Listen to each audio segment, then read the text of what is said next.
ಬಂಟ್ವಾಳ ಶಾಸಕ ರಾಜೇಶ್ ನಾಯ್ಕ ಉಳಿಪಾಡಿಯವರು ಬಂಟ್ವಾಳ ಸರ್ಕಾರಿ ಆಸ್ಪತ್ರೆಯಲ್ಲಿ ಕೋವಿಡ್ ಲಸಿಕೆ ಪಡೆದುಕೊಂಡಿದ್ದಾರೆ.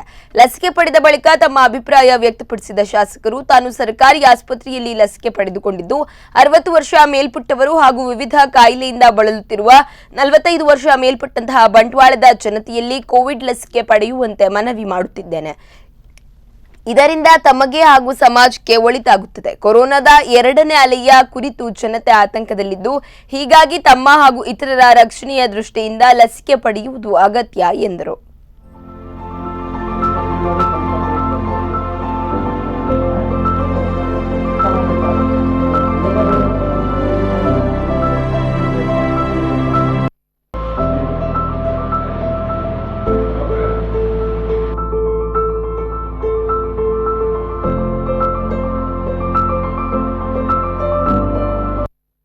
ವ್ಯಾಕ್ಸಿನನ್ನು ಇವತ್ತು ಈ ಒಂದು ಸರ್ಕಾರಿ ಆಸ್ಪತ್ರೆಯಲ್ಲಿ ತಗೊಂಡಿದ್ದೇನೆ. ನಾನು ವಿನಂತಿ ಮಾಡ್ತಾ ಇದ್ದೇನೆ ಮತ್ತು ನಮ್ಮ ಬಂಟ್ವಾಳ ಜನತೆಯಲ್ಲಿ 60 ವರ್ಷಕ್ಕೆ ಮೇಲ್ಪಟ್ಟವರು ಎಲ್ಲರೂ ಮತ್ತು 45 ವರ್ಷಕ್ಕಿಂತ ಮೇಲ್ಪಟ್ಟ ಯಾವುದೇ ಒಂದು ರೋಗ ಇದ್ದವರು, BP, ಶುಗರ್ ಅಂತ ರೋಗಗಳಿದ್ದವರು 45 ವರ್ಷಕ್ಕಿಂತ ಮೇಲ್ಪಟ್ಟವರು ಎಲ್ಲರೂ ದಯವಿಟ್ಟು ಈ ವ್ಯಾಕ್ಸಿನನ್ನು ತಗೊಳ್ಬೇಕು.